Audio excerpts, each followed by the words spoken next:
प्रेम को इंग्लिश में क्या कहते हैं? लव। ममता को क्या कहेंगे? Mother's love. और फिर मोह को क्या कहेंगे? Deep love. तो इंग्लिश में बहुत ढेर सारे वर्ड्स के लिए बहुत ढेर सारे वर्ड्स हैं नहीं। तो संस्कृत में प्रेम, ममता, मोह ये अलग अलग होते हैं और इनका अगर आप ट्रांसलेशन लव करते हैं तो आप गलत हैं, क्योंकि लव जो है वो अटैचमेंट की फीलिंग को दिखाता है।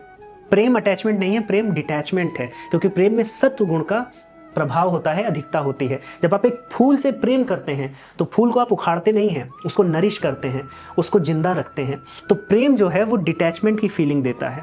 जब आप ममता में आते हैं तो ममता भी लव नहीं है, ममता में रजस गुण का प्रभाव होता है, जिसके कारण ममता में एक अटैचमेंट आ जाता है, लेकिन ये फिर भी नेचुरल होता है। प्रकृति चाहती है कि एक माँ अपने बच्चे से अटैच रहे, जिससे बच्चे को वो पोषित कर पाए, बच्चा बड़ा हो पाए।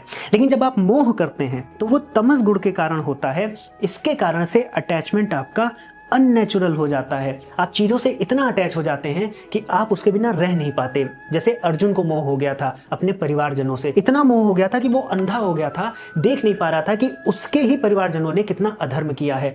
तो ये जो डिफिनेशंस है ये गुणों पर आधारित होती हैं। हमारे प्रत्येक इमोशन सत्व, रजस और तमस से बने हैं, और जैसा जो अधिक होता है वैसा इमोशन में बदलाव आ जाता है। इसी से आपका व्यक्तित्व भी बनता है। अगर आपको जानना है कि आपके व्यक्तित्व में सत्व, रजस, तमस का क्या अनुपात है, किस प्रोपोर्शन में है, आपका बिहेवियर जैसा है वैसा क्यों है और आपको क्या करना चाहिए, तो आप शिक्षण.in पर जाएं। हमने एक फ्री टूल बनाया है, एक पर्सनैलिटी टेस्ट है सांख्य दर्शन के आधार पर। 15 सिंपल क्वेश्चंस का अगर आप आंसर देंगे तो आपको डिटेल रिपोर्ट मिलेगी जो आपको बताएगी कि आपकी पर्सनैलिटी भारतीय दर्शनों के अनुसार कैसी है।